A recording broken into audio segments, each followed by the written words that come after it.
Muito boa noite, pessoal. Estamos aqui mais uma vez com o programa Radar FIS na BMC News. Para você que não segue aqui o canal, eu vou pedir aí encarecidamente que siga o canal, deixe o seu like e compartilhe essa live com quem tem interesse em fundos imobiliários. E hoje a gente está recebendo aqui nos estúdios nada mais, nada menos do que Pedro Carras, né, que é gestor ali na XP Asset. E a gente vai falar hoje aqui um pouquinho do histórico do Pedro, né? Ele vai contar um pouco aqui da história dele e também vamos partir diretamente para falar de alguns fundos que ele tem sob gestão, tá? Eu queria aqui agradecer uma vez aqui pela sua presença, Pedro, por, enfim, ter esse tempo aí na sua agenda para vir aqui bater um papo com a gente. E eu vou já, sem mais delongas aqui, eu vou passar a bola para você para, primeiro, pedir para você se apresentar, né? Eu sei que você já teve alguns programas aí, mas contar um pouco, né? Quem que é o Pedro, qual que é o seu histórico, contar um pouco lá quando você veio lá da BR Malls, qual que foi a ideia que você trouxe lá para a XP. E também contar um pouco da XP como um todo, né? A XP Asset, dos produtos que vocês têm hoje, né? Assim, brevemente. E quais os produtos que podem vir a ter, né? Eventualmente um student house ou alguma coisa diferente que hoje que vocês não cobrem. Então, mais uma vez, eu agradeço a sua participação e espero que seja a primeira de muitas outras durante o ano. Obrigado. Perfeito. Obrigado, Carter, pelo convite. Losnak, é um prazer estar aqui com vocês. Sempre um prazer falar sobre fundo imobiliário, algo que eu respiro diariamente aí há pelo menos 3 anos e meio. Contando um pouquinho de mim, eu estou no Grupo XP há 3 anos e 8 meses, para ser mais exato. Eu ingressei na companhia em meados de 2017 e antes de entrar na XP eu trabalhei por quase 10 anos na BR Malls. Para quem não conhece a BR Malls é uma das maiores empresas de shopping do país. Trabalhei lá praticamente desde a fundação da companhia. A companhia foi fundada em final de 2006, eu entrei lá no final de 2007. E foi uma jornada muito bacana, com bastante aprendizado. Na ocasião, a companhia crescia muito, o mercado estava muito favorável para shopping center. Ela era consolidadora do mercado? Consolidadora do mercado, comprava muito shopping. Eu lembro, assim, anos de 2007 nem tanto, porque eu entrei já no final do ano, mas 2008 era pelo menos uma aquisição a cada 15 dias, a cada mês, era uma loucura. Foi uma baita escola, porque além desse processo acelerado de crescimento da companhia, a gente tinha uma cultura lá de rodar bastante com os funcionários entre as áreas, então tive a oportunidade e o prazer de trabalhar em várias áreas diferentes, o que me capacitou bastante na indústria de shopping center. Quando eu saí da BR Malls, por uma decisão mais pessoal, enfim, envolvia outras questões, surgiu uma oportunidade de bater um papo na XP. A XP naquela ocasião estava recomeçando a montar uma área de fundos imobiliários dentro da Asset. Já existia uma pequena área, mas com pessoas que já não estavam mais na companhia. A gente estava recomeçando a estruturar a área. E aí eu montei um pitch, uma apresentação, uma ideia de montar um fundo de shopping, né? Eu já conhecia na época o HGBS, que é o fundo de shopping hoje da Red. E montei uma apresentação, fui lá, apresentei, convenci uma meia dúzia de pessoas a montar, eles compraram a ideia. Sim. Eu fui contratado no primeiro momento para montar esse fundo de shoppings, que é o XP Malls, hoje um fundo relativamente conhecido no mercado. E de lá para cá, né, nesses 3 anos e meio, muita coisa aconteceu, dentre elas algumas mudanças de time lá dentro, eu acabei absorvendo outras responsabilidades. Então hoje diria que somos 2 gestores consolidando os quase 11 bi que a XP Asset tem sob gestão em fundos imobiliários. Eu olhando toda a parte de tijolo, de uma forma bem simplista, ativo real, tijolo, qualquer que seja o nome que queira usar, e o André Mazetti olhando a parte de crédito e papel, né? Fundo de fundos, CRI, debênture, etc. Dentro da área de tijolo temos 6 fundos de renda, basicamente shoppings, galpões logísticos industriais, lajes corporativas e hotéis. E criamos recentemente 2 fundos de desenvolvimento, um de desenvolvimento logístico e um de desenvolvimento residencial, totalizando algo próximo a 7,5 bi, 8 bi sob gestão em tijolo. Então é basicamente isso, foram 3 anos e 8 meses que pareceram 15, dada a quantidade de coisa que a gente fez. Imagina. Mas foi e tem sido ainda super interessante, a gente ainda vê um desenvolvimento muito evidente nesse mercado de fundos imobiliários e a gente quer continuar surfando essa onda com crescimento ano após ano. Tá certo. Então, vamos começar então, acho que os fundos, acho, de Macaé, né? Acho que você puder comentar um pouco, acho que assim, da criação do fundo, realmente, acho que a proposta era a Petrobras, né? Assim, acho que era um inquilino premium, Macaé realmente era um ativo premium na época, e realmente, né, infelizmente, a gente viu, né, a Petrobras ter um prédio também lá na região, ela pagar um aluguel um pouco esticado e realmente ela acabou saindo, né, mesmo pagando a multa, etc. Então, acho que você puder comentar um pouco, assim, acho que da tua visão, né, acho que do XPCM, assim, como futuro, né, vamos dizer assim, acho que realmente a partir de agora esse ano ela não paga mais aluguel, vai pagar aquelas multas que ela tinha que fazer, etc. e tal, do CRI, né, que ela pediu para fazer o retrofit, e realmente, se a propósito do fundo, né, vamos dizer assim, acho que é ter um monativo ou realmente ter vários pequenos inquilinos, e como que você consegue, vamos dizer assim, acho que enxergar de uma maneira, acho que mais geral a região, né? Se você realmente está otimista ou com essa alta recente do petróleo, realmente ninguém esperava que fosse para $60 do barril tão rápido, ou então você realmente acha que ainda tem alguns desafios a serem endereçados, né? Vamos dizer assim, né? O home office também acho que joga um pouco contra também, mesmo com esse petróleo recuperando bem, né? Então, se você puder comentar um pouco a visão de vocês, assim, tipo, o ativo, né? XPCM. E também acho que uma dúvida que a gente sempre leva, né? Assim, acho que quando a gente olha de monativo, se algum ativo pode incorporar ou não, né? Acho que então, se puder comentar um pouco, já que você tem um XP Properties, né? Ele está crescendo, ele pode incorporar ou então realmente a ideia inicial, vamos dizer assim, realmente ter produtos separados, né? Perfeito. O XPCM, eu falei há pouco, tem alguns minutos que eu comentei que a gente reestruturou a área a partir de 2017.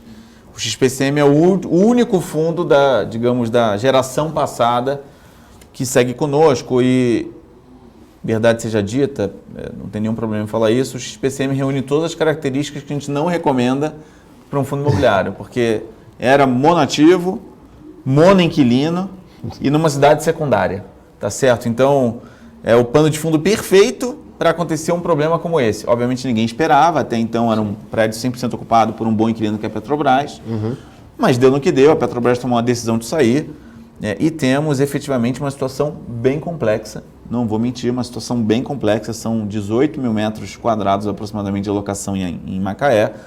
Macaé é uma cidade absolutamente dependente do setor de óleo e gás. Sim.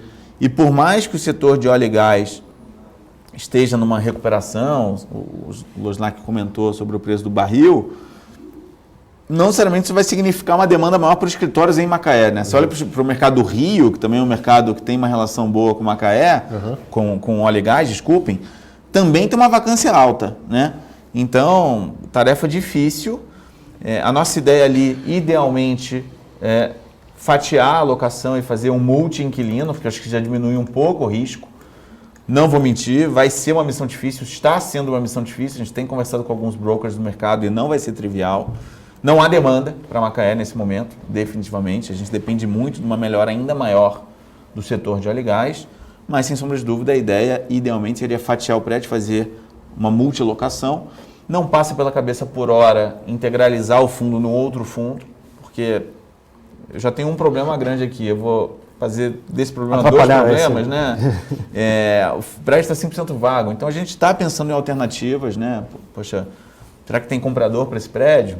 Com ele 100% vago, acho que não, mas de repente com uma parte dele ocupada, de repente vende o prédio, amortiza o fundo, não sei. A gente está pensando em alternativas. Por hora, o que a gente conseguiu fazer foi negociar um parcelamento da multa com a Petrobras, o que nos garante uma distribuição de renda por um período de 3 anos, portanto até o final de 2023. É um fôlego financeiro para o fundo. É um fôlego financeiro para o fundo, para a gente não ter que pedir dinheiro para o cotista, tá certo? Porque a gente vai ter despesa com vacância, né? IPTU.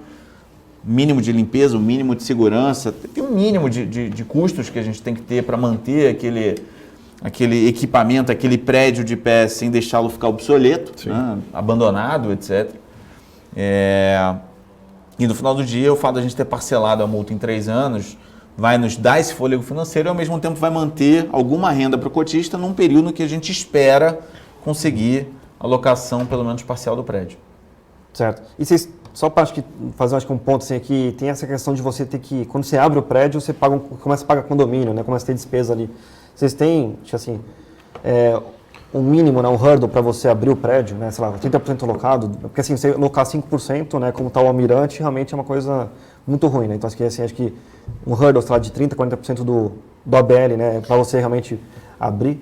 30 me parece até um pouco alto. A gente está fazendo quase que um orçamento base zero lá. A gente está trabalhando, como até então a Petrobras era responsável por todas as despesas, a gente está tendo que cotar tudo do zero, limpeza, manutenção, segurança, etc. E vai trabalhar nesse momento de vacância integral com o mínimo do mínimo do mínimo, só para efetivamente não deixar o prédio abandonado. Mas em aparecendo 1 ou 2 locatários, 5, 10, 15%, a gente vai tentar fazer conta para caber dentro do sapato, né? Porque a gente tem que sair da inércia. Também se a gente for ficar almejando um hurdle de 20% a 30%, Nunca ou não chega faz assim. nada, nunca chega, é um problema também. Então acho que o ideal é ter uma cabeça bem espartana em termos de custo, em termos de despesa de operação, e com qualquer 5, 7, 8, 10%, Se a conta fazer fechar, a conta fechar. Acho que o objetivo não é ver se a conta fecha, é fazer a conta fechar. É diferente. Então, é um pouco do que a gente vai tentar fazer.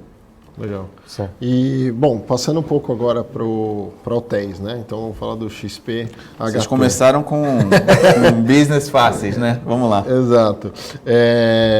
Não, senão a gente começava com o XPML, uma maravilha, né? Tá de parabéns pelo produto, mas o XP-HT também é um excelente produto, eu acho.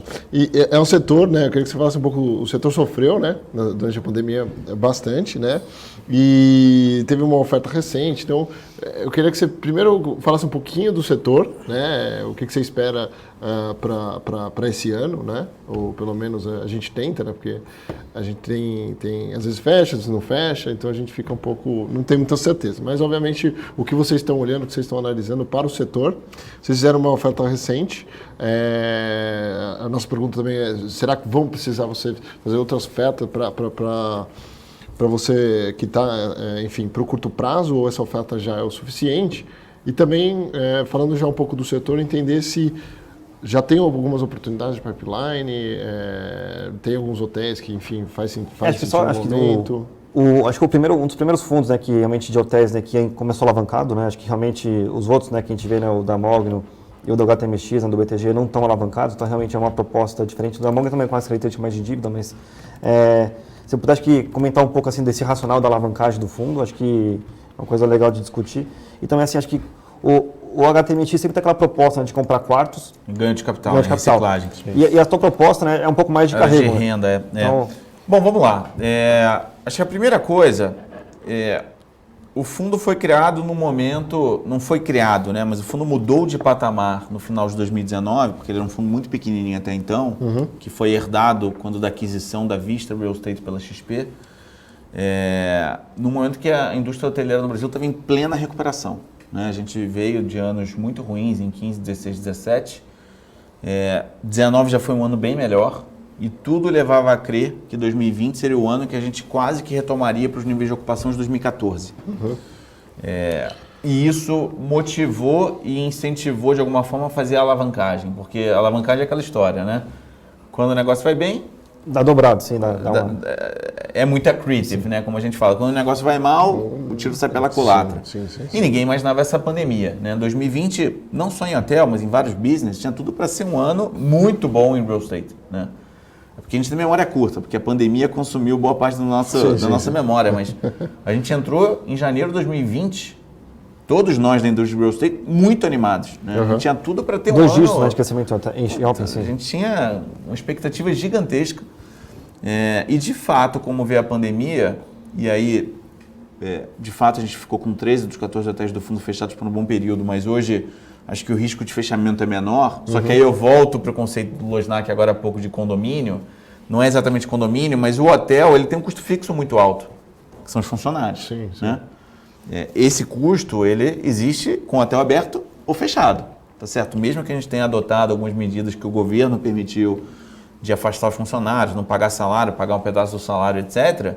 E infelizmente também tivemos que cortar alguma parte dos funcionários, a gente cortou de 20% a 30% da folha, dependendo do hotel, continuou lá tendo custo fixo, e esse custo fixo gera despesa mensal, independente de você ter receita. Sim. Né? Então, pegando o mesmo exemplo do Losnak, existe um break-even que diminuiu um pouco, porque a gente cortou um pedaço do custo fixo, então esse break-even também diminuiu, mas um break-even de taxa de ocupação. O que era um break-even de 25% a 30%, hoje é um break-even de 20% a 25% de taxa de ocupação. E nem todos os hotéis do fundo já chegaram nesse patamar. Sim. Alguns sim, outros não. O Pullman, que é o principal, que pré-pandemia representava 60% do fundo, em termos de receita, ainda não chegou. Certo. Então, isso faz com que a gente esteja consumindo caixa mês após mês, o que ensejou a necessidade de fazer uma emissão de cotas subordinadas, onde o único cotista da cota subordinada integralizou 6,7 milhões no fundo, que está sendo consumido mês após mês com despesas, com prejuízos mensais que os hotéis estão gerando. E aí, respondendo a tua pergunta, pelas nossas contas, que estão bem próximas do que a gente projetou lá atrás quando fez a emissão, esse dinheiro acaba em fevereiro, Tá bom. agora. Porém, a gente não considera no cenário base ter que chamar dinheiro dos cotistas porque está em tramitação um processo de renovação de um dos nossos hotéis com a bandeira que o opera, e na indústria de hotelaria é muito normal você renegociar e renovar o hotel por um prazo longo em troca de um key money, em troca de luvas. Sim. E tudo leva a crer que a gente conclui essa negociação este mês. Então, em isso acontecendo, a gente vai comunicar, obviamente, ao mercado quando concluído. A gente recebe um dinheiro novo e esse dinheiro nos dá mais um fôlego para sobreviver até que os hotéis voltem para o break-even. Sim. Qual é a nossa expectativa para 2021? É fraca. Por quê? Primeiro, nosso fundo ele é composto por hotéis majoritariamente business, tá certo? Infelizmente, a gente tinha planos de diversificar a carteira, comprar hotéis de lazer, até para montar uma carteira mais equilibrada, porque, repara, eles são absolutamente complementares. Sim. Né? O business ele vai bem quando? Março, abril, maio, setembro, outubro, novembro, que é quando a galera está viajando a trabalho e fazendo a coisa acontecer, principalmente no final do ano, que puta, tem que bater meta, né? Então todo mundo viaja, setembro, outubro, novembro. O lazer vai bem quando? Nas férias, né? Sim. Dezembro, janeiro, fevereiro, julho. Então eles são absolutamente complementares. Quando um está com ocupação baixa, o outro está com ocupação mais alta, desculpem. Então, acabou não dando tempo, a gente estava com uma emissão em andamento quando veio a pandemia, não deu tempo de fazer nada. A gente não estava comprando exatamente hotéis de lazer, mas estava comprando, por exemplo, um hotel no Rio, que tem uma característica, em Copacabana, inclusive, que tem uma característica de lazer boa, de turismo, né? Na beira da praia de Copacabana. Meio híbrido, né? Meio híbrido, né? Atua para os dois lados e não deu tempo, veio a pandemia no meio, cortou a oferta. Então 2021 vai ser fraco, porque ninguém está viajando a trabalho, né? Sim. Pouquíssimas pessoas estão viajando a trabalho, mesmo com vacina, até a vacina chegar para muita gente, vai demorar. Sim. As pessoas estão se acostumando, já estão acostumadas com essa história de reunião online, via Teams, Zoom, etc. Né? Então, prevejo um 2021 ainda difícil, nosso cenário básico considera uma recuperação mais para 2022, principalmente segundo semestre. Beleza. Pipeline existe, mas não existe neste momento nenhuma propensão ou ideia de se comprar nenhum ativo, até porque não dá para se falar em emissão agora. Né? A cota está super ultra descontada, não está pagando dividendo. Como é que eu capto dinheiro para comprar hotel? Não tem um cenário favorável. Certo, não. Foi. Você pode acho, comparar um pouco, vamos dizer, acho que a senioridade, vamos dizer, acho que a vivência, né, da galera de hoteleira, né, contra a galera contra o chopeiro, contra realmente o dono da laje corporativa, né, que realmente acho que a galera do hotel acho que é um pouco mais, você acha que inocente, né? Muita gente abre um hotel do nada e começa realmente a ver que as coisas estão no fashion, etc. Então acho que tem muitos hotéis, né, acho que são não tão profissionais quanto realmente os shoppings, e a gente vê também os ativos de laje corporativa. Então acho que você também viu assim que na pandemia muita gente, a indústria como um todo retraiu muito mais, porque assim nem o shopping fechou de maneira estrutural, vamos dizer assim, definitiva, né? Eles voltaram a abrir, né, realmente, e muitos hotéis acabaram realmente ficando no caminho, né? A questão eu não vou nem colocar a culpa nos proprietários, porque foi uma questão estrutural de fechamento dos mercados. Mas com 6 meses sem faturar não tem como. Não tem como. O grande ponto é exatamente o que você falou. A indústria de hotel ainda tem muita família, muita pessoa física proprietária de quartos, né? Se não do hotel inteiro. E muitas vezes esses proprietários têm um fôlego financeiro menor. Diferente de uma empresa de shopping, muitas vezes listada, que tem caixa, que tem acesso a crédito, que consegue tomar dívida em qualquer situação, porque tem linha de crédito aprovada com os bancos, nem não necessariamente uma família, uma pessoa física tem. Então, eu não atribuo o maior problema da indústria hoteleira pela falta de experiência dos proprietários, mas sim pela característica dos proprietários. Foi um business mais afetado estruturalmente, não necessariamente tem a ver com o proprietário. Foi uma indústria mais afetada, as pessoas pararam de viajar. Sim. Quem que viajou no ano passado? Ninguém viajou no ano passado. Talvez um pouquinho mais para o segundo semestre, lazer Nordeste, né? Lazer Rio de Janeiro, lazer para cidades turísticas, né? Agora, business, infelizmente, pegou na veia. Todo mundo foi para o Google Meet. Exato. Na verdade é verdade. Porque funciona, né? Funciona, assim, E você quer fechar mais alguma ou eu posso passar para o XPML? Acho que não, era só para, acho que assim, a minha dúvida era mais ou menos assim, já que a gente perdeu um pouco da concorrência, vamos dizer, entre aspas, você acha que quando você volta com um ticket maior ou realmente você acha que tem que incentivar a demanda com um ticket flat contra 19, vamos dizer assim? O ticket está flat, o ticket caiu menos 5%. Nem heavy pago, praticamente eu falo só do ticket. Né? É isso, o ticket está mais ou menos estável, mais ou menos mantido. Acho que também não adianta fazer uma política muito agressiva de preço, porque você destrói valor, né? Depois você voltar, vão botar mais 5 anos. Mas eu não acho que essa demanda, ou melhor, que essa oferta reduzida puxa a demanda, vai ser tão sensível a ponto da recuperação ser mais rápida. Eu acho que ainda assim vejo uma oferta não desprezível de hotéis no Brasil para esta conjuntura que a gente está vivendo, e tem mais algumas inaugurações por vir. Então, preveja um cenário difícil de qualquer jeito. Certo. Beleza. Bom, passando um pouco agora para o XPML, eu queria que você contasse um pouco da história do fundo, né? Porque foi, acho que, o fundo que você começou o relacionamento com a XP, né? Que você tem uma experiência forte na BR Malls. Para você contar um pouco qual foi a proposta do fundo, né? A priori, lógico, um fundo de shoppings, mas o que ele... Muita gente pergunta para a gente... O que ele se diferencia em relação a, sei lá, ao HGBS, ao Mall 11, a outros shoppings, né? Fundos de shopping, o VISC, mesmo assim. Só para você contar um pouco dessa história e também falar um pouco... A gente pode, obviamente, dar uma fatiada e falando isso conforme a gente vai falando do XPML, mas falar um pouco do futuro para ele, né? De emissões, de aquisições, o que você vê pela frente. Perfeito. Bom, eu trabalhei 10 anos na BR Malls, como eu falei, né? E nesses 10 anos de BR Malls, eu passei por 7, 8 áreas diferentes.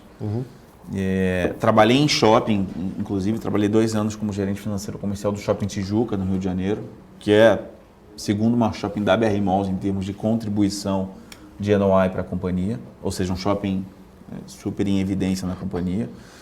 E trabalhei quase 5 anos em novos negócios e você já foi franqueado também nesse comentou anteriormente? Já fui franqueado também, então já vivi a experiência de lojista, né? Já fui franqueado de uma loja de alimentação no Rio de Janeiro. Que eu queria ter essa experiência até para complementar a minha vivência no varejo como um todo.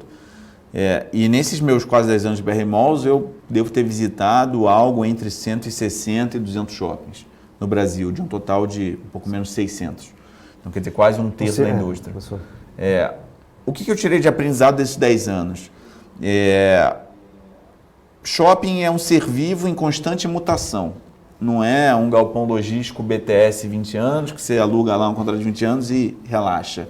Shopping é um ser vivo que o tempo todo tem que estar se mexendo, mudando o mix, se reinventando, bota mais lazer, traz um centro médico, traz mais alimentação, restaurante, etc. Arquitetura tem que estar sempre atento às tendências, iluminação natural, pé direito mais alto, corredor mais largo, paisagismo, áreas agradáveis, né? Sim. As pessoas vão ao shopping não só para comprar, mas para estar num ambiente de prazer, de relaxamento, vamos dizer assim, para ver outras pessoas. Isso é intrínseco do brasileiro, né? O brasileiro gosta de estar com outras pessoas e tal. Então, eu tirei como lições e fez parte do meu pitch para a XP, não quer dizer que está certo ou está errado, é como eu penso. Primeiro, eu prefiro estar em shopping em capitais. Quando eu falo capitais, leia-se grandes regiões metropolitanas, né? Por exemplo, eu tenho Caxias, mas Caxias é Grande Rio. Eu tenho São Roque, lá no Catarina, mas é Grande São Paulo. Então, tem uma outra exceção, mas é grandes regiões metropolitanas. Primeiro porque eu acho que, diferente de outros países, no Brasil ainda há uma concentração muito grande nas capitais de renda. Né? Então, eu prefiro estar onde tem dinheiro. Não adianta eu ter shopping onde não tem dinheiro. Exato. Shopping se sustenta com venda. Shopping é muito simples. Venda, ou melhor, dando um passo atrás. Fluxo, que gera venda, que gera aluguel. Se não tem venda, não tem aluguel, ponto. Então precisa de venda, precisa de poder de consumo, que é uma função de densidade demográfica com renda, com poder de consumo. Sim. Tá certo? Então, prefiro estar em capitais, esse é o primeiro ponto. Então você nunca vai comprar um shopping fora de capitais. Não sei, nunca diga nunca, mas a nossa preferência é sempre por capitais. E grandes cidades, vamos dizer assim. Campinas não é uma capital, mas é Campinas. Sim. Campinas é maior do que muita capital por aí, né? Então, acho que esse é o primeiro ponto. Segundo ponto, shopping, por ser um ser vivo em constante mutação, eu acho que uma gestão bem feita, com escala, com barganha comercial, por alguém que entende do business, é mais vantajoso. Então, a gente tomou a decisão, também não vou dizer que ela é eterna, mas nos pareceu mais acertada naquele momento, que é ser minoritário dos grandes players da indústria. Por quê? Porque os grandes players têm escala, têm know-how, têm barganha comercial com lojista. Quando ele senta com a Renner, com a Riachuelo, com a C&A, com as satélites, ele conversa sobre 15 lojas, não sobre uma. Então é um ativo core para ele, né? Ele leva a sério o ativo. É um ativo core, etc. Então isso, na minha opinião, traz uma vantagem competitiva muito grande. E também nos dá mais escala, no fundo, né? A XP não vai criar uma administradora de shoppings. A XP é gestora de um fundo de shoppings. É diferente. Então a gente criou essas características, o que nos levou a montar um portfólio que, na nossa visão, é um portfólio de qualidade muito boa. Comprando shoppings em capitais, sempre geridos por empresas de primeira linha. Todas elas são empresas que têm um número de shoppings considerável, que têm escala, que têm know-how. E mais importante do que isso, são sócias. Então, quando você olha assim, eu tenho um administrador que ganha 3% do resultado operacional no ano, que é uma taxa normal, 3% a 5% é uma taxa padrão da indústria. Legal. Mas qual que é o incentivo que o cara tem de fazer o shopping performar? Ele até tem incentivo, mas ele vai ganhar 3% a mais em cima do que ele cresceu. Sim. Então, saiu de 100 para 110, ele vai ganhar 3% a mais em cima de 10. Agora, pensa se esse cara, além de administrador, também é sócio. E muitas vezes um sócio majoritário. Maior do que nós, inclusive. Sim. O cara cresceu 10, ele não vai ganhar 3 em cima de 10, ele vai ganhar 3 em cima de 10 mais o percentual que ele tem em cima dos 10. Sim. Então, em tese, ele está mais alinhado. É a forma como a gente pensa. Então, eu diria que essa foi a ideia. Isso estava lá na apresentação, no pitch que eu apresentei na XP início de 2017. E esse tem sido o driver aí de crescimento do fundo nos últimos 3 anos e meio. Tá certo. Você pode contar um pouco da qualidade do XPML, que realmente assim, a gente compara com os ativos, né, da BR Malls, né, a gente compara realmente com os ativos também de outros listados, né, como a HGBS, né, como o UOL, como o VISC, também assim, você realmente é um ativo que se destaca em relação aos outros, né? E a gente viu que durante a crise, né, 2020, a vacância, né, do XPML como um todo consolidada ficou mais ou menos estável, né, uns 4%, e todo mundo subiu para 6%, para 8%, assim, então acho que se você puder comentar um pouco assim, né, de maneira retrospectiva, assim, acho que a proposta do fundo, vamos dizer assim, acho que realmente, né, que você se expôs muito bem, vamos dizer assim, ao Hudson Rock, né, realmente com a JHSF, se expôs também aqui com alguns ativos premium, né, e realmente, assim, acho que o consolidado dos seus produtos, do portfólio foi muito bom, assim, acho que quando a gente foi olhar contra a crise. Então, a tua visão realmente é manter um portfólio, entre aspas, mais premium contra a indústria, em futuras emissões, vamos dizer assim, né? Acho que tem essa linha de raciocínio. Então, acho que você puder comentar um pouco dessa visão da sua vacância, né? Ter se comportado muito bem, que acho que foi realmente uma lição de casa muito boa, né? A gente vê players, né, com o Iguatemi que brigou, né? Ainda briga, né, com vários inquilinos e está perdendo, acho que a briga, né? Realmente está aumentando bastante a vacância. Então, acho que se você puder comentar um pouco, acho, dessa visão, né? De ter, acho que não só ter um ativo premium, mas também acho que ter conversar, né, com o inquilino, né, com o lojista, para também, acho que, não destruir a relação, né, acho que com... Sim. Pô, a nossa ideia continua sendo comprar ativos de qualidade, né? 100% do seu portfólio é de extrema qualidade? Não, definitivamente não. A gente, quando a gente faz um negócio, não só em shopping, mas em outros segmentos também, eu acho que o negócio tem que ser bom para os dois lados, para o comprador e para o vendedor, tá certo? Só comprar ativos de primeiríssima linha, muitas vezes, pode ser ótimo para o comprador, mas pode não ser tão bom para o vendedor. Então, a gente sempre conseguiu ter essa visão de relacionamento de longo prazo e de comprar portfólios que a gente via valor nos ativos que a gente estava comprando, mas sem necessariamente todos serem de primeiríssima linha. Mas a ideia é continuar crescendo dessa forma com ativos de qualidade. O que evidencia isso? 7 dos 12 shoppings do fundo hoje são em São Paulo. olha, São Paulo é 40% do PIB do Brasil, tá certo? Então, lembra do que eu falei de poder de consumo? Com certeza. Tá em São Paulo, então acho que tem muito a ver com isso. E além de a gente ter comprado shoppings em São Paulo, em sua maioria, que são por natureza mais resilientes, porque tem mais dinheiro, são menos suscetíveis à crise, com essa horrível que a gente viveu e continua vivendo, a gente tem shoppings que são mais do que um mero ponto comercial para o lojista. Tem shoppings que o cara precisa ter, até como investimento em marketing. Então você pega uma marca internacional, essa marca precisa estar na Cidade Jardim, mesmo que ela tenha prejuízo por 6 meses. É um brand para ela. A Satélite tem que estar no Shopping Cidade de São Paulo, na Paulista, porque quantas pessoas na CNTP, não nesse momento agora de pandemia, mas quantas pessoas passam na Cidade de São Paulo todos os dias, na Paulista todos os dias? O Catarina, que é, na minha opinião, o melhor outlet do Brasil, se o cara quer fazer uma loja outlet, que aí é uma decisão da marca, ele tem que estar no Catarina, né? Ele vai ter uma venda. O Catarina vende mais por metro quadrado que muito shopping bom no Brasil, mesmo sendo outlet, que tem um ticket mais baixo. Por quê? Porque é muita gente. Agora, mesmo durante a pandemia, ele foi bem, né? Os resultados dos vários mostram, vídeos também aqui do fila na Castelo, a gente já teve várias conversas com a concessionária, porque a gente causou um transtorno na Castelo. Mas o fato o Catarina, num sábado normal, tem carro parado, assim, se desse para empilhar carro, empilhava. Não à toa a gente vai expandir o shopping agora, então a gente conseguiu montar um portfólio ao mesmo tempo forte em São Paulo, né, principalmente, não só em São Paulo, mas principalmente, e muito complementar de ativos que a gente chama ativos icônicos, né, ativos AAA, que são demandados por lojistas, o que acabou trazendo uma resiliência grande na vacância, né, na adimplência, numa série de indicadores. A gente acabou alavancando o fundo ao longo do caminho, que é um ponto de atenção, sem dúvida. As pessoas me perguntam, você se arrepende da alavancagem? Definitivamente não. Incomoda hoje?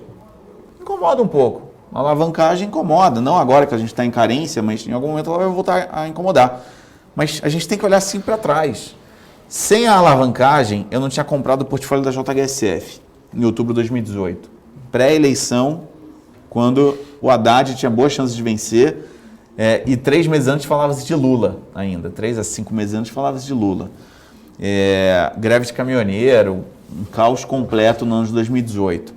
Sem comprar os ativos da JHSF, o fundo não tinha tido esse ramp-up todo que ele teve em 2019. Sim. Então, o XPMOLs é muito do que ele é hoje graças à alavancagem. Então não adianta só olhar o lado do copo vazio, tem que olhar o lado do copo cheio também. A alavancagem é algo que a gente em algum momento pretende minimizar, e já minimizou muito, né? A gente alavancou 300 milhões do fundo quando ele tinha 500 de patrimônio. Hoje a gente tem os mesmos 300 milhões de alavancagem com 2,1 bi de patrimônio. Então já diluiu muito o efeito da alavancagem. E sem a alavancagem o XPMOLs não seria o que ele é hoje. Eu afirmo isso com toda a tranquilidade do mundo. Acho que realmente o grande ponto da alavancagem é você comprar o ativo, entre aspas, né, do cheio, e depois realmente, quando você não tem um cheque inteiro em caixa. Então realmente é um grande trunfo a alavancagem. Hoje a gente fala disso e dá risada. E eu falo bastante com o pessoal da JHSF, com quem tem uma proximidade grande e até amizade, mas lá em outubro de 2018, eu tinha um cheque de 640 milhões para passar. Eu captei 100 milhões de reais para passar um cheque de 640. E é um portfólio que você vê, veio o Catarina, veio o Cidade Jardim. A gente deu jeito, arrumou um jeitinho lá, alavancou um pedaço, ficou devendo um outro, pagou 4, 5 meses depois e tá aí. Eu acho que foi um grande alavancador para o crescimento dos XPMOLs e a gente não se arrepende de absolutamente nada. Até para o ouvinte que não conhece São Paulo e tal, o Catarina ele fica perto de Campinas, né, e muito perto de São Paulo. Então, uma região o Catarina fica literalmente 40 a 45 minutos daqui do Itaim, onde a gente está, e talvez meia hora, no máximo 40 minutos de Sorocaba, Campinas, regiões ali no entorno. Então bem localizado. Porque também tem interior de São Paulo, que aí é mais pobre, mas esse é um e o que eu posso dizer sobre o Catarina ele é um outlet que mais se parece com um outlet que a gente está acostumado a ver fora do país, com arquitetura mais similar, com marcas internacionais que a gente também vê lá fora,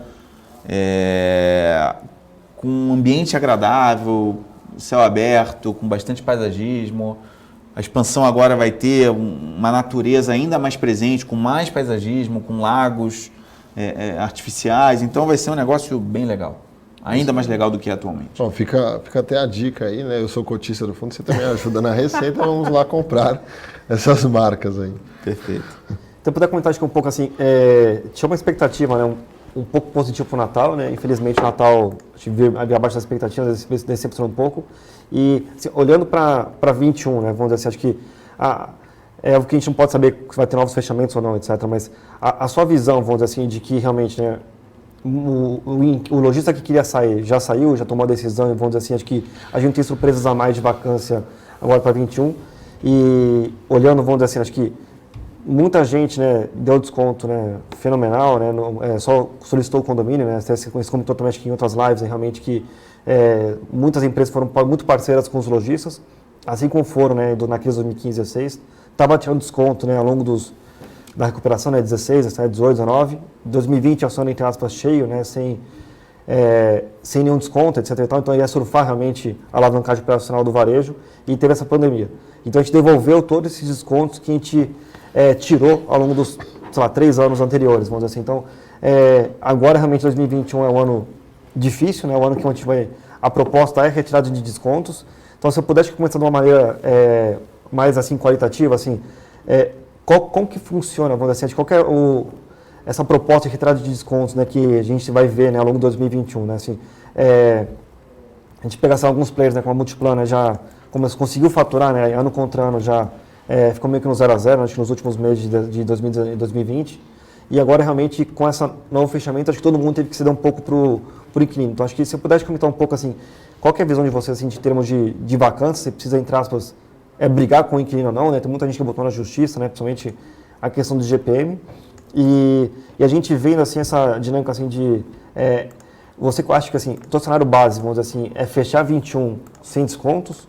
Ou você acha que realmente ainda tem uma briga ainda que se estende para 21, se estende para 22 ainda, em termos de shoppings, né? Não, acho que vai estender. Infelizmente vai estender, porque cada caso é um caso, não dá para generalizar, não há uma regra única, mas se você for muito bélico para cima do lojista, e de novo, com a ressalva de que cada caso é um caso, o cara vai entregar a chave, vai botar lá um tapume, e assim como os outros negócios imobiliários, você perde nas duas pontas. Deixa de receber em cima e começa a pagar embaixo com o condomínio, né? Condomínio, fundo de promoção, IPTU, etc. Então não adianta ir bélico. A gente realmente entrou em 2021, eu pessoalmente entrei animado. Acho que o segundo semestre de 2020 me surpreendeu positivamente. Mas aí veio essa segunda onda, fechamento, Manaus continua fechado, o interior de São Paulo ainda tem uma outra cidade fechando, São Paulo andou fechando no final de semana há algum tempo, sim, reabriu, não se sabe se vai fechar de novo ou não. Não sabemos até agora se outras cidades voltarão a fechar ou não, enquanto não houver vacina para todos. E abrir depois, sim. Minas também. Não dá para ter certeza de nada, então vai ser um ano, pelo menos um primeiro semestre, vai ser mais curto prazista, porque está difícil fazer projeção na pandemia, difícil. Então não adianta ir, eu vou tirar todos os contos até o final do ano. Não vai. Se tirar, vai aumentar a vacância. Opção sua. Então tem que ser aos poucos, tem que ir sempre dosando E aí entra várias questões, né? O quanto aquela loja é importante para o mix ou não. O quanto aquele lojista paga um aluguel dentro da média de mercado ou não. Uhum. Paga de mais ou paga de menos? Paga de menos, você tem até um pouco mais barganha para dizer não. Sim. Agora, se ele paga de mais... Quanto que esse cara está vendendo? Eu já fui franqueado, né? O cara tem um custo de ocupação máximo. Passou desse custo de ocupação, não tem o que fazer. Então ele vai pagar para trabalhar. Historicamente, o custo de ocupação da Multiplan, né, é muito mais alto do que realmente da BR-Malls, né? Acho que será uns 12% contra 8%, 9%. Então, assim, tem se realmente... O cara que está na Multiplan tolera um custo de ocupação mais alto, e o cara que está na BR-Malls e também, vamos dizer assim, né, na Aliança, não toleram tão alto quanto a Multiplan. Então, assim, tem de maneira global, vamos dizer, tem que olhar shopping a shopping. É isso. Por isso que eu falei que não há regra. De repente, como eu te falei há pouco, nos Jardins da cidade de São Paulo, o cara topa pagar um aluguel mais alto, porque para ele é importante estar ali. Além de ganhar dinheiro, ele está expondo a marca num canal que para ele é importante. Agora, se for um shopping secundário, terciário, nem tanto. Então, se você espreme muito e o cara deixa de ganhar dinheiro, lê-se que o cara muitas vezes é um franqueado, como eu, você, o cara não vai pagar para trabalhar. O cara fecha as portas, rasga um dinheiro lá, né? Pelo menos ele estanca o prejuízo e vai para a próxima. O cara tem 6 lojas, né? Com franqueado, ele dá mais prejuízo, ele fecha. Então É isso. E não precisa ser franqueado, não, loja própria também. O cara é capitalista, ele quer ganhar mais dinheiro. Então, se o cara tem 10 lojas, 3 dão prejuízo, ele vai fechar essas 3. Simples assim. Sim. Certo. E assim, no começo da pandemia, né, teve muita gente, assim, acho que cortou vários custos, né, de condominiais, né, realmente porque não tinha mais a luz acesa, né, realmente o custo da segurança, da limpeza também era bem menor. E acho que teve uma vez que você comentou que você conseguiria, vamos dizer assim, acho que olhando para frente, manter alguma coisa assim, e deixar uma estrutura um pouco mais clean. Então, assim, acho que, se não me engano, acho que eram 10 a 15% mais ou menos. Então, acho que a ideia, assim, acho que fechando 20 e olhando para 21 agora, você continua com essa mentalidade desse custo assim, mais baixo.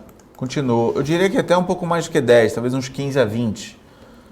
Porque na base da porrada, na marra, os shoppings viram que dá para fazer mais com menos. Lembra que eu falei há pouco de cortar funcionário em hotel? Sim. Resguardadas as diferenças é quase a mesma coisa. Assim, dá para trabalhar mais por menos, né? As empresas fizeram quase com orçamento base zero nos seus respectivos condomínios por uma necessidade de pandemia, onde não todo, mas parte desses custos vão conseguir ser mantidos de forma reduzida. Reduz um pouquinho o time de limpeza, reduz um pouquinho o time de segurança, reduz um pouquinho o time de manutenção. Do ponto de vista de consumo de energia, instalou-se iluminação a LED, criou-se mecanismos de economia de energia, desliga mais cedo a luz de estacionamento no piso que não está usando. Enfim, N iniciativas que somadas vão trazer uma economia que eu acho que ela vai ser perene e vai ser mais saudável para o lojista, o que permite, à medida que você já está diminuindo um pedaço do boleto dele, ser um pouco menos agressivo na redução de aluguel ou no desconto. Certo, vamos dizer assim, o overall ficar exatamente. Certo. E assim, acho que um ponto assim que você puder comentar um pouco do giro de ativos da XP Malls também. Você vendeu Belém, então assim, se você puder comprar... A gente é um fundo de gestão ativa. A gente vai sempre trabalhar para fazer o melhor para o nosso cotista. Até então, a indústria crescendo, a gente estava comprando. Tá certo? Ocorre que apareceu uma variável nova chamada pandemia. Né? E aí, quando a gente olha para trás, muita gente me perguntou, por que você vendeu Belém? E eu gosto muito do Shopping Belém, tá? Parque Shopping Belém é um ótimo shopping. Vamos olhar o contexto todo. A gente comprou esse shopping em março de 2018. Cap rate de aproximadamente 9. Tá? Na ocasião, o shopping tinha feito em 2017 mais ou menos 18 milhões de resultado por ano. A gente investiu lá mais um dinheiro, colocamos no shopping uma academia, uma faculdade, um curso de pós-graduação e um reforço de mix em outros segmentos, que melhoraram muito o shopping, o fluxo aumentou muito. E em 2019, pré-pandemia, o mesmo NOI de 18 milhões em 2017 virou 24,5. Sim. Um crescimento bastante expressivo. E aí, quando a gente somou isso ao fato de que, na nossa visão, não tinha mais tanto upside para os próximos anos, no contexto de pandemia. Sim. Onde todos os shoppings, inevitavelmente, deram um passo para trás. Na minha visão pessoal, as regiões Norte e Nordeste, após o término do auxílio emergencial, vão sofrer mais. Saiu aí, tem N matérias. Ontem tem uma matéria super legal do economista-chefe da XP no Infomoney, falando que o que teve de família duplicando, triplicando a renda com auxílio emergencial, não porque perdeu emprego, mas porque se aproveitou do momento, foi uma grandeza. Então, acabando o auxílio, está se discutindo agora mais 2, 3 meses de R$200, vai sofrer, já está sofrendo. Janeiro já foi um mês ruim, né? Que não teve o que surfou mais é o que vai perder mais. Isso. É uma questão matemática. Então, na minha visão, por mais que eu continue gostando do shopping, ele tende a sofrer mais pelo contexto macro do país. 2, ele não vai crescer na mesma velocidade que ele cresceu nos últimos 3 anos. Portanto, na nossa visão, a gente já extraiu o máximo de suco. 3, surgiu uma oportunidade de venda num preço com cap compression bem relevante em relação ao que a gente pagou. E 4, eu tenho várias expansões no portfólio, Cidade Jardim, Catarina, Internacional Guarulhos, Cidade de São Paulo, shoppings em São Paulo, que são mais resilientes na nossa visão, que vão ter uma taxa interna de retorno muito maior do que o Belém faria daqui para frente. Com certeza. Então é nosso dever sempre analisar essas oportunidades de girar o portfólio em prol de trazer mais retorno para o cotista. O cotista não tem que olhar só o mês seguinte da venda. Sim. O que você vai fazer com o dinheiro no mês seguinte? No mês seguinte, nada. Mas nos próximos 12 meses, eu vou alocar em expansões que vão ter taxa interna de retorno muito mais alta do que o Belém. E não dá para desprezar que em 2 anos e meio a gente fez uma taxa interna de retorno de aproximadamente 15% num shopping em Belém, que era zero óbvio quando a gente comprou. Então a gente foi lá, fez um turnaround, vendeu e fez, na nossa visão, um belo case de investimento. Com certeza, com certeza. Losnak, tem alguma pergunta mais XPML? Sim, acho que você pode comentar um pouco do CRI, né? Que assim, realmente foi, como você comentou, você alavancou. Na crise, né, você tinha que pagar a dívida do CRI, né? Que infelizmente foi a mesma coisa que o BPPL também fez, né? O fundo de CRI, o fundo de shoppings do BTG, mas ele está um pouco mais alavancado que vocês. E vocês conseguiram renegociar com a Quiné, se não me engano, foi para ter uma carência. Então, assim, acho que, como você comentou, né? Realmente, hoje está com carência, não é um problema hoje, mas quando a carência voltar, assim, você ainda vê um problema assim para pagar o cupom do CRI, ou acho que não é um... Não, problema para pagar o cupom do CRI não há, até porque, como eu falei, o CRI tem um montante de 300 milhões para um patrimônio de 2,1 bi. Então, definitivamente não há um problema para pagar o cupom. O que é um ponto de atenção que a gente está acompanhando de perto é o quão mais rápida for a recuperação dos shoppings, menor vai ser o impacto desse cupom na distribuição de rendimentos. Certo. Quanto menos rápida for a recuperação dos shoppings, mais o CRI vai pesar na distribuição de rendimentos. Que alternativas temos? Primeiro, trabalhar arduamente, como já temos feito, para fazer os shoppings recuperarem mais rapidamente. Tem uma variável exógena chamada pandemia, mas estamos trabalhando. Segundo, crescer o portfólio, não necessariamente é algo que a gente vai fazer de imediato, mas estamos avaliando constantemente oportunidades e diluir ainda mais a participação do CRI. E terceiro, conversar com o próprio credor. Então, no final do dia, está longe de ser um grande problema. O CRI está ali, não é algo que nos preocupa estruturalmente. Ele pode ter um impacto um pouco maior ou menor no curto prazo, mas está longe de ser um grande problema para o fundo, definitivamente. Certo. E, de novo, reitero, o fundo só é o que ele é hoje graças ao CRI. Então, tem que olhar os dois lados da moeda sempre. E qual que é a alavancagem alvo que vocês têm do XPML? A gente hoje tem uma alavancagem de 300 milhões para um patrimônio de 2,1 bi, 15%. Sim. Ou se olhar na ótica de EBITDA, na SNTP pré-pandemia, o fundo fazia 30, 35 milhões de resultado ano. Então, estamos falando de 10, né? 8 vezes, alguma coisa do tipo. Desculpa, falei besteira. A gente fazia uns 12 milhões de anuais mês, então 140, 150 milhões de EBITDA ano. Então, estou falando de uma alavancagem de 3 vezes, um pouco menos que isso, 2,5, 3 vezes. Então, na prática, não queremos ter muito mais do que isso, definitivamente, mas se aparecer uma oportunidade super accretive de alavancar uma operação, 50, 100 milhões, para um negócio que seja diferenciado para o fundo, a gente vai avaliar. Sim. A gente vai avaliar. Mas é bom ter essa visão, porque muita gente que investe em fundo imobiliário nem... E a gente pegou esse CRI num momento ruim, pré-eleição 2018, risco Haddad, risco PT, greves caminhoneiros, a gente pagou caro nesse CRI, né? IPCA mais 7,3 é uma taxa alta para hoje. Se eu tomar um CRI hoje a CDI mais 2, é muito interessante. Sim. É muito interessante. Né? Mesmo olhando a curva longa de juros, é ainda interessante. Bastante. O IPCA mais 5 é super interessante. O GPM não dá. Não, o GPM não. O GPM a gente deixa para lá. Beleza. Posso passar para o Shipper? Acho que só para fechar então o ponto, acho que teve assim, a gente viu muitos assim, varejistas, né, comentando que assim, o IGPM que ia ser passado no ano 2020 ia ser compensado, entre aspas, pelo desconto que o dono do shopping estava dando, né? Então, se você puder comentar um pouco, assim, acho que depois a gente discute realmente o GPM na laje corporativa, mas se puder comentar um pouco assim desse GPM que deveria ter sido passado nos shoppings, se realmente, como teve essa questão da pandemia, já teve muito desconto e, entre aspas, foi desconsiderado, ou então você passou o IGPM, aumentou o desconto e aí você vai tentar, vamos dizer assim, entre aspas, ir reduzindo esse desconto ao longo do tempo. Assim. Então, assim, quando você fala de desconto hoje, você já considera é o IGPM já junto no valor nominal?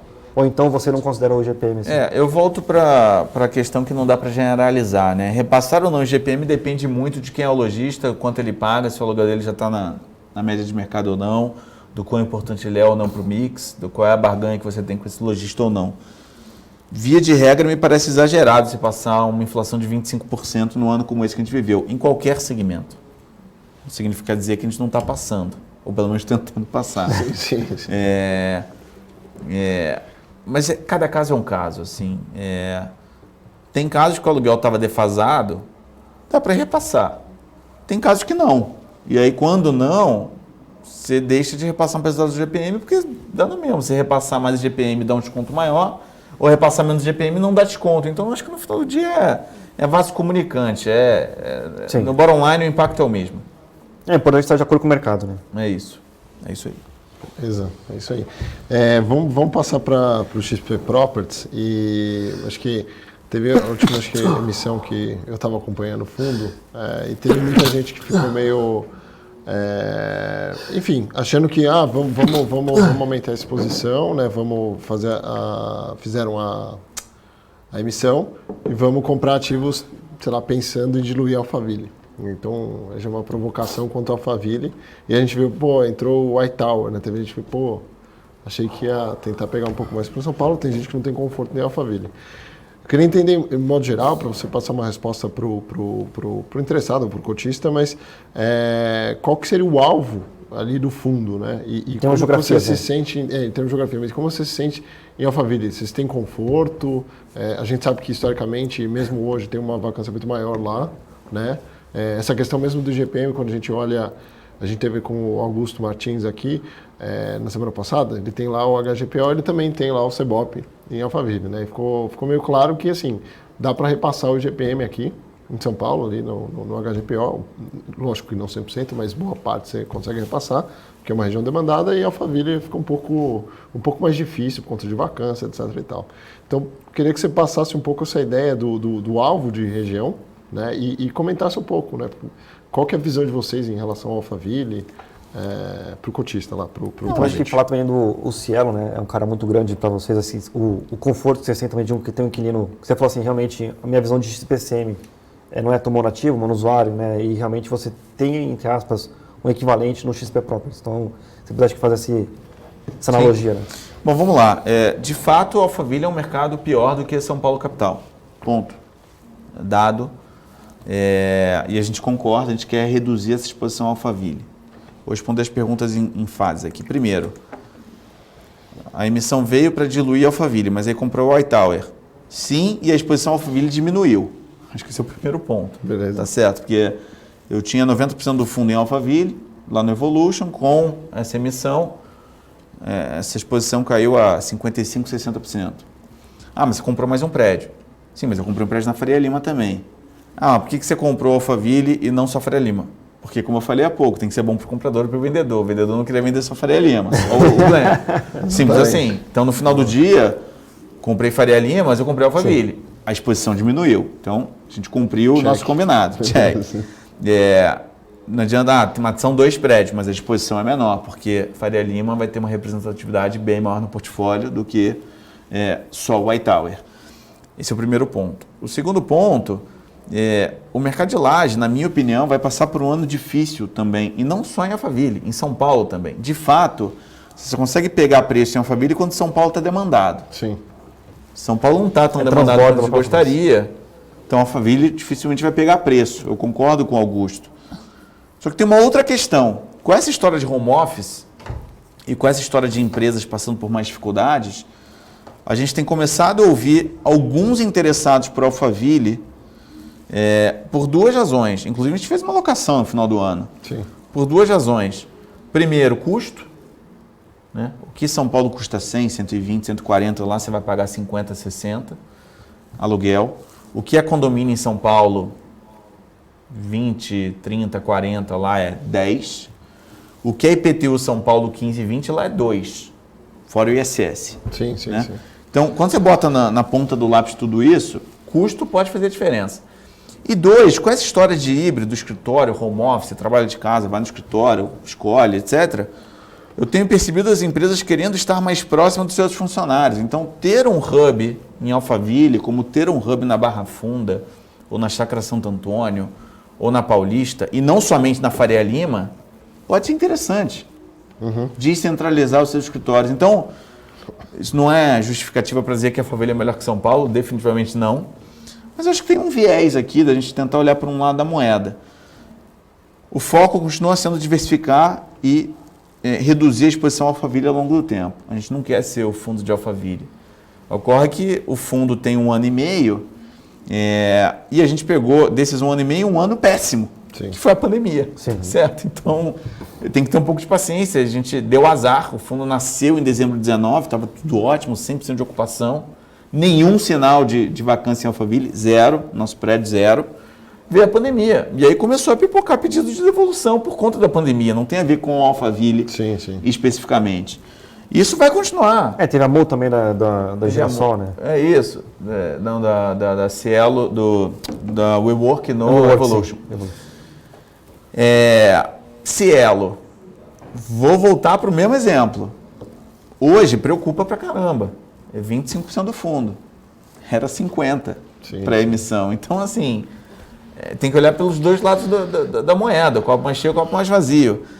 A Cielo me preocupa tanto quanto qualquer outro inquilino, porque eu acho que a gente ainda está passando por um momento de instabilidade no setor de lajes e pode ser que as empresas devolvam um pedaço da área. E eu não acredito que a Cielo venha a devolver toda a área.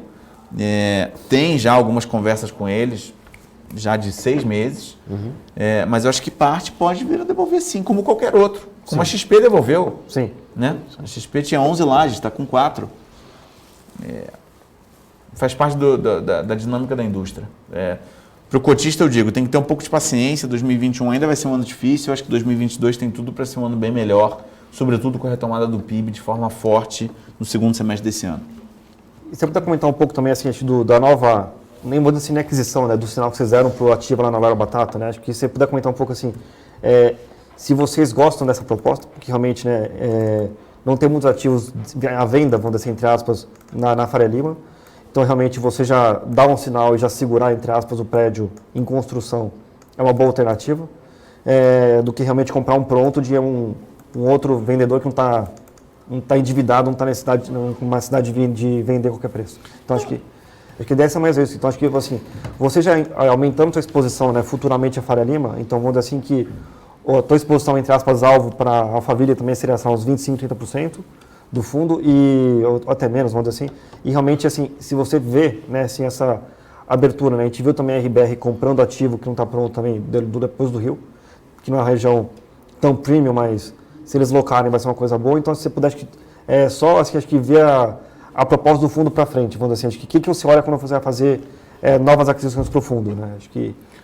Esse é um caso atípico, né? Não é que a gente vai ficar procurando ativos em obra, mas para mim um ativo na Faria Lima icônico, em cima do metrô, no Largo da Batata, é único, tá certo? Porque a Faria Lima já é uma região única, super demandada, não tem novas ofertas para os próximos anos, muito diferente de outras regiões em São Paulo, Chucre, Berrini, etc, etc. Santo Antônio, sim. Chácara Santo Antônio. Segundo, um ativo em cima do metrô na Faria Lima só tem um. É um ativo AAA, super icônico. E como eu falei, faz parte do processo de qualificação do portfólio do fundo. Então, o fato de estar em obra, se fosse uma obra para inaugurar daqui a 3 anos, provavelmente a gente não teria feito esse negócio, porque daqui a 3 anos, sei lá o que é o futuro, né? Sim. Bom. Agora, esse ativo inaugura agora, em maio, junho. Eu estou vendo ele na frente, ele está praticamente pronto, né? Esteticamente falando por fora, né? Obviamente tem muito acabamento ainda para fazer por dentro, mas por fora ele está de pé. Está com vidro já até quase o último andar. E esse ativo, eu não tenho dúvida que ele vai ser rapidamente comercializado.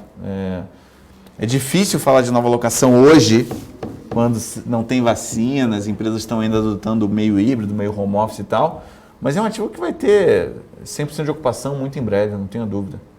O Birman está há 1 ano para também acho que inaugurar, mas realmente acho que o do Largo Batata acho que tem uma velocidade um pouco maior de ficar pronto, vamos dizer assim, né? Acho que já está... Exato. E se eu puder, acho que indo para os outros produtos, né? Acho que, vamos falar assim, acho que primeiro acho que o XPLG, né? Acho que assim, eu lembro que teve assim alguns players, né, vamos dizer assim, da indústria, né, de outros fundos imobiliários que também gostam assim que realmente, né, como está tudo, vamos dizer assim, o parque, né, vamos dizer assim, logístico do Brasil é muito antigo.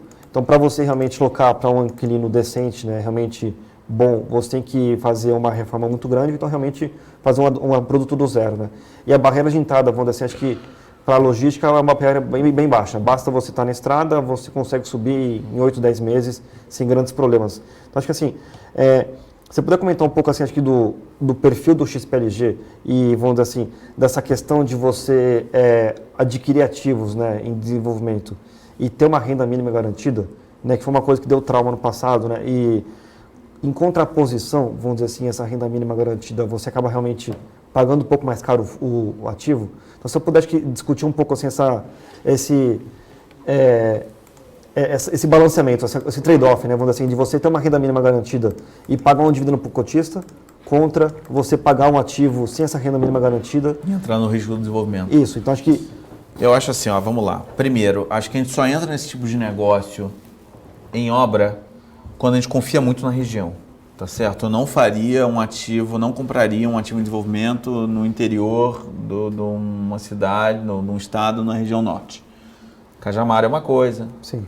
Anhanguera, Perus é outra. Acho que são regiões que a gente não tem preocupação nenhuma quanto à absorção dessa área. No futuro, sim. No futuro próximo, leia-se 6 a 12 meses depois da entrega. Esse é o primeiro ponto. O segundo ponto, o XPlog é um fundo de renda, tá certo?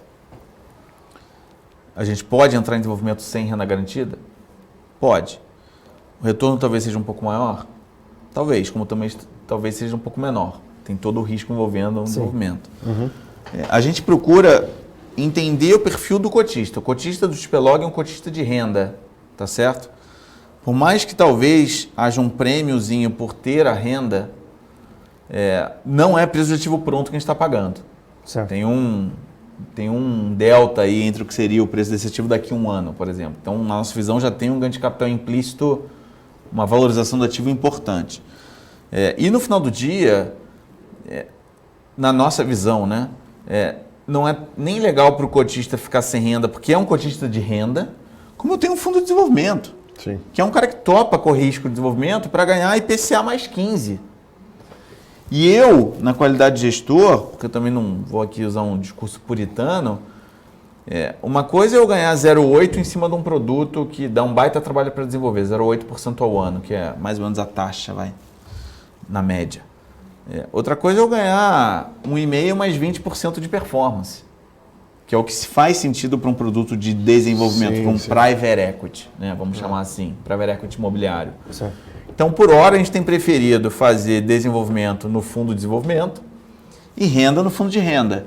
Ah, mas esse ativo está em obra. Tudo bem, mas o vendedor se dispôs a pagar uma renda durante a obra e mais um período depois da entrega. Numa região que eu estou tranquilo que eu vou alugar esse ativo. Uhum. De novo, eu não faria isso para ter uma renda artificial, que foi o que traumatizou o mercado alguns anos atrás. Sim. É uma renda artificial numa região que não vai ter problema de locação. Cajamar, Anhanguera, dentro de São Paulo. Esse ativo na Anhanguera que a gente comprou, pagou um sinal, na verdade, vai anunciar a aquisição em breve, fica literalmente 15 minutos da minha casa. E não tem pedágio. Ele é antes de Cajamar, bem antes. É antes do pedágio da Anhanguera. Ele fica literalmente a 15 minutos da minha casa e eu moro em Alto de Pinheiros, em frente ao Parque Vila Lobos. Então, assim, é dentro de São Paulo. Não vai ter problema de absorção esse ativo. Então, acho importante pontuar essas duas coisas. A gente não faria esse modelo em qualquer região, a gente está fazendo porque são regiões premiums, que a gente não tem preocupação. Segundo, num percentual do patrimônio limitado. 10%, vamos dizer. E o fundo está com 3 bi de patrimônio, é isso aí, 10%, 15%. E terceiro, porque eu tenho fundo de desenvolvimento. Se o cotista quer fundo de desenvolvimento, eu acho que é justo com ele entrar no fundo de desenvolvimento, porque ele vai ganhar IPCA mais 15, ele não vai ganhar 6% ao ano. Ele vai ganhar IPCA mais 15 ao ano. Tem um alinhamento de performance, né? Não ter performance. É isso, então é bom para ele, é bom para a gente, Sim, entendeu? sim. Então é da forma como a gente pensa. Então, legal.